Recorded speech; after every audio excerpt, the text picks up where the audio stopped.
Hi, hello, good morning. Magandang umaga po sa ating mga kababayan Luzon, Visayas at Mindanao. Kumusta ang iyong lugar? Binabaha ba kayo dyan? Binabagyo na ba kayo dyan? O, ingat po kayo lagi kasi parang patuloy po itong pagdadamdam ng ating panahon ngayon. So dito muna tayo, magbigay tayo ng reaksyon, mga kababayan ko, dito sa dalawang presidente na nag-uusap sa White House. Ito si President Bongbong Marcos at si President Donald Trump, no, ayon sa kanilang pag-uusap at nilagdaan ng kasunduan, no, ay bumaba ng piso percent, no, yung from 20% to 19%, no, ang kanilang tax changes, no. So pagka tayo pumunta mag-deliver doon, mayroon tayong 90% na tax change, no? At sila naman ang US kapag ating produkto, pag silang kanilang produkto ay 0%, no? Alin basta talaga ang dalawa na ito ang mas mabuti, no? Alright. Yun ba yung tinatawag nilang ironclad na pag-uusap? Sa tingin ko parang mali, no? Hindi yun ironclad. Saan dito? Oo. Di kaya pagdating ng panahon ay patuloy na bumabagsak ang ating ekonomiya dahil dito sa kanilang 19% na ipinataw ng US dito sa atin, na tax changer. Ano ba yung ibig sabihin yan? So magbigay tayo ng reaksyon, mga kababayan ko, dahil nga baka sa bandang huli ay isa ito sa ikababahala o ikaapekto ng ating ekonomiya. Oo, kaya ako nagbigay ng reaksyon. Comment down below, you are free. Alright. So pakinggan natin ang kanilang pag-iusap. So at saka pangalawa, ito ba'y nagbibigay ng kakabahala natin, no? Baka mamaya sa sobrang dikit na dyan, magkaroon ng tensyon ng China at ang itong mga kaalyado na kaano nating bansa. Oo. Kasi natutuwa lang business kasi yan eh. Yung utak ni President Trump, business yan. Hindi papayag malulugi yan. Kung mangyari man yon, sana wag naman. Kasi pagkakalam ko, ang US ay may utang din sa China.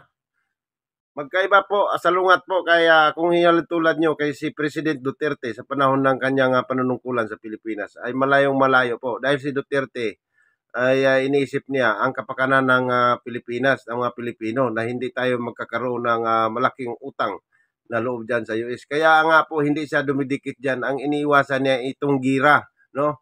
Paano naman kung magkaroon ng gira, wala naman talaga tayong panglaban at nasa Asia tayo. Ang kalapit bansa natin ay ang China, itong Russia. Yan ang mga Asia na Dubai, Saudi.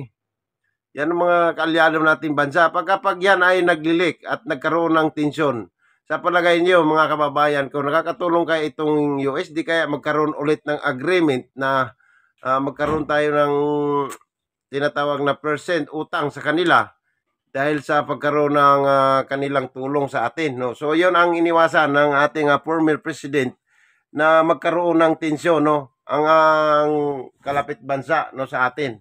Kasi unang-una, wala po tayong pangdigma. Pangalawa, yung pagiging alyansa natin sa US, wala bang kapalit yan, no, President Bongbong?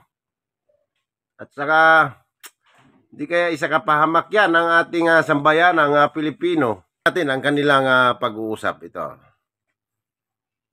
Remain. And for President Marcos, sir, I was just wondering, do you not think that perhaps the Philippines hosting U.S. missile systems could be considered escalatory by China, especially because they can strike deep into mainland China? Thank you. Well, it's an honor to be with this gentleman. You know, I've known him, I've known his family, but I've known him. And I assume you're from the Philippines? Are you from the Philippines? Yes, sir. Good.